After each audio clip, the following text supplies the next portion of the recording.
Good morning, dear students. In the last class, we discussed about raising of funds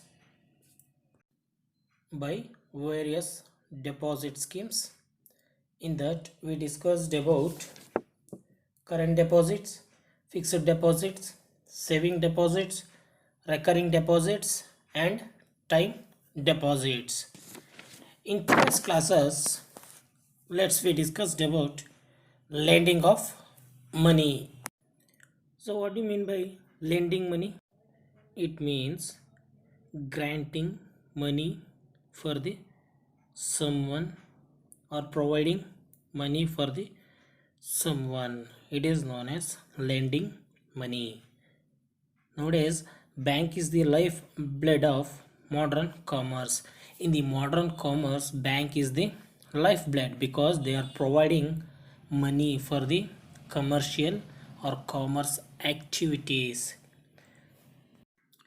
It is playing a very important role in the economic development of the nations of the world. Yes, bank is playing a very important role in our economy development because of they are providing loans for the commercial activities.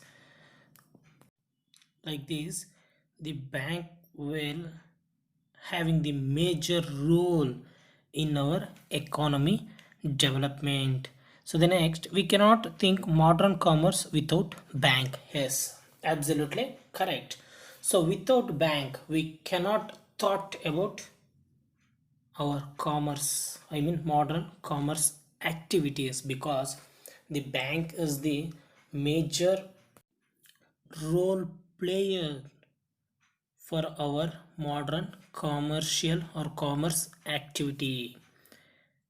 Then it is also a business like any other organization. Yes, bank is also a business. They are collecting a deposit from the publics, then they will convert the deposits into investment and they are providing loans for the public. That's why bank is also a type of business. Banks are also profit seeking organization. Yes, they are providing loan to the public. At the same time, they will charge the interest for that loan amount. They will collect the interest from the public for the lending of loans. Like this, the banks also are earning profit in the market. Then borrowing and lending constitute the banking business, and these are all the two basic functions of a bank.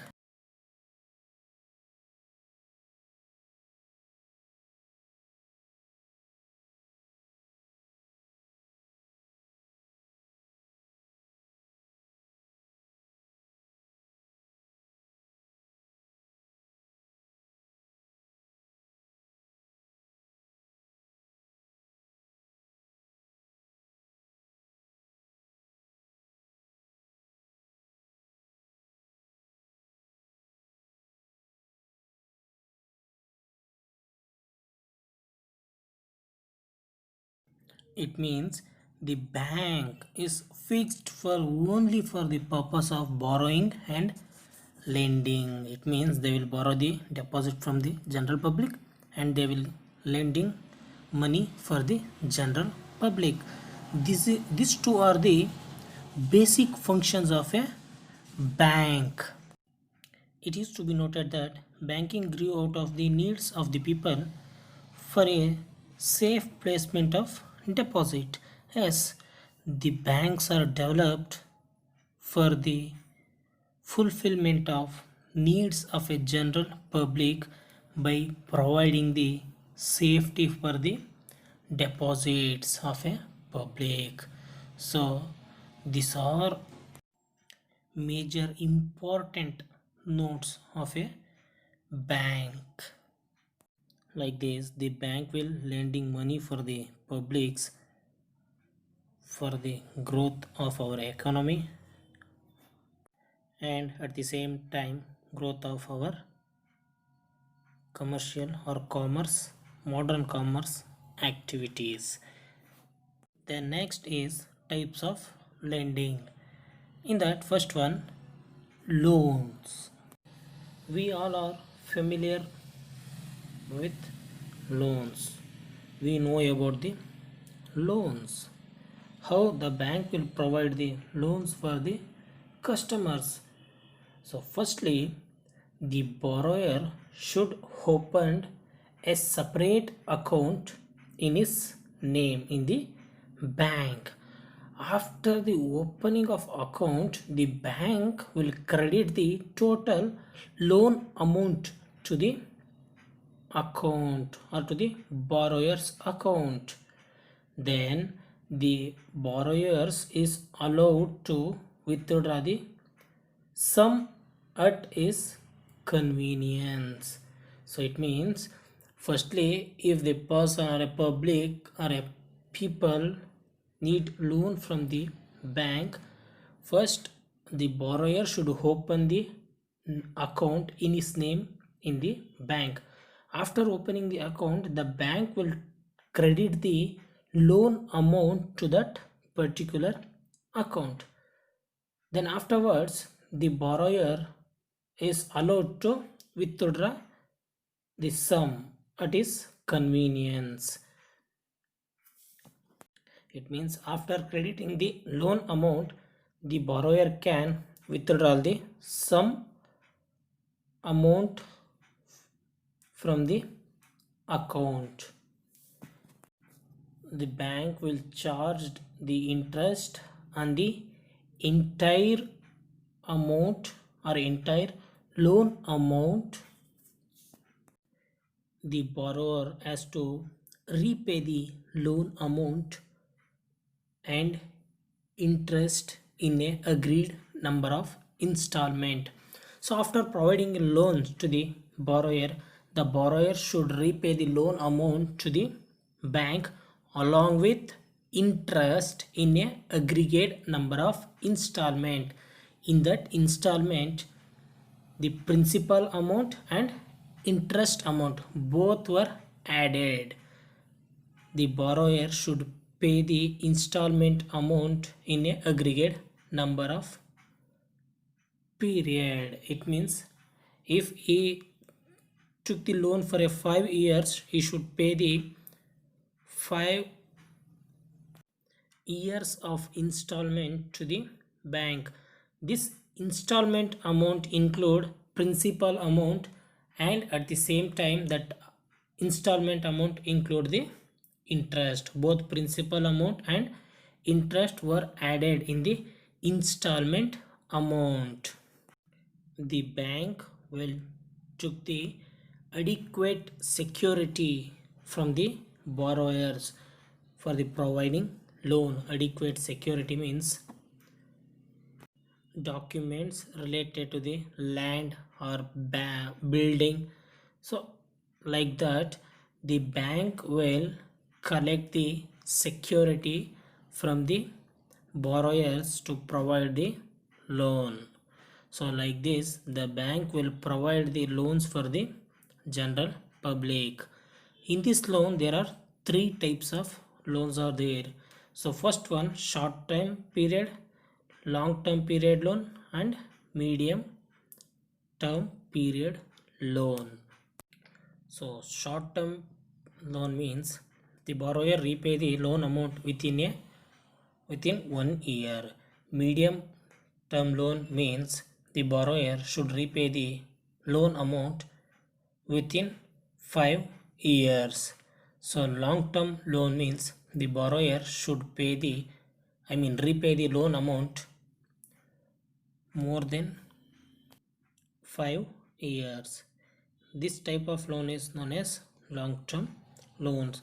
These types of loans provided for the purpose of construction of factory building, purchase of new machinery, or purchase of land. For these types of purpose, the bank will provide the long term loans for the borrowers. The next type of lending is overdraft.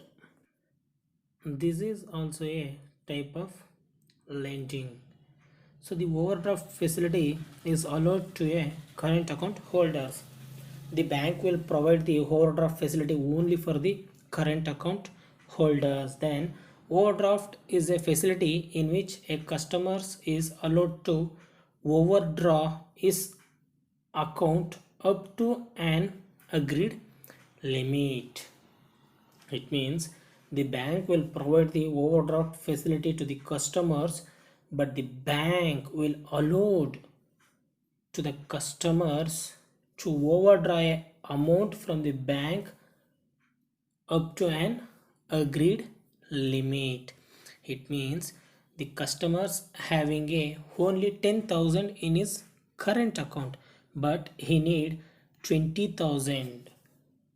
At that time he can overdraw of 10,000 from the bank. So 10,000 is the overdraft amount. So it means he is overdrawing the excess 10,000 from the bank, but he has only 10,000 in his account, but he needs 20,000, but is having the 10,000 balance in his account. In remaining 10,000 he can overdraft from the bank. So this types of facility is provided only for the current account holders. This type of facility is provided only for the respectable and reliable customers, but not for all the current account holders. At the same time, the bank will charge the interest for the overdrafting amount. It means the excess amount is overdrawn by the customers. For that excess amount, the bank will charge the interest. This is also another type of lending. Then next, cash credit. Cash credit is a form of loan given to the borrowers against his current assets like shares, stock, bonds, etc. So cash credit is also a type of loan. It's given to the borrowers against its current assets. It means the bank will collect the current assets from the borrower, then the bank will provide the cash credit to the borrowers. The borrower should pledge their current assets to the bank. So current assets like stock, bonds or shares, these are all the current assets. The borrower should pledge these current assets to the bank. Afterwards the bank will provide the cash credit to the borrowers. After pledging the current assets to the bank, the bank will credit the amount to the borrower's account. The borrower can withdraw from his account any amount he desires. So it means after pledging the current assets to the bank will credit the amount to the borrower's account. The borrowers can withdraw any amount from his accounts. The bank will charge interest only for the actual withdrawals. So it means if bank credit 10,000 to the borrower's account, the borrower withdraw only 5,000 from his account, the bank will charge the interest only for the 5,000 rupees amount what is drawn from his account. This type of facilities will provide only for the trustworthy customers, but not for all the customers. In the case if the customer fails to withdraw the sanctioned amount, So it means the customer fails to withdraw the cash credit amount from his account, the bank will charge us commitment charges on the unutilized amount. So this is about the cash credit. Then next, discounting bills of exchange. It means bills discounting is also one of the function of commercial bank. Under this, a holder of a bill of exchange can get the amount of the bills discounted with the bank before maturity. So bills discounting is also the one type of commercial one of the function of commercial banks. The under this, a holder of a bill, the person who holds the bill can get the amount of the bills discounted with the bank before the maturity time. Then a bank deduct the discount amount from the total bill amount. So if we hand over the bills to the bank will deduct the discount amount from the bill and the balance is paid to the bearer. So after deducting the discount amount, the balance amount will paid to the bearer. Bearer means the bill holder. Afterwards, the bank gets its payment from the party which had accepted the bill. It means the bank will collect the payment amount from the person who accepted that bill. In case the bill is dishonored on the date of maturity, it means after completion of the time that bill will become the dishonored. It means the person who fails to pay the amount, at that time the bank has a right to claim the bill amount from the holder. So it means the bill acceptor fails to pay the bill amount to the bank, the bank had a right to the claim the bill amount from the holder. It means the person who hand over the bills to the bank is the holder of that bill. The bank can claim the amount from this holder, and at the same time the bank also purchased and sell the bills on behalf of their customers. It means the bank will purchase the bills from the customers and sell on behalf of customers for the other people by making some charges for this selling of bills activity. This is also a type of lending of money. Thank you, dear students.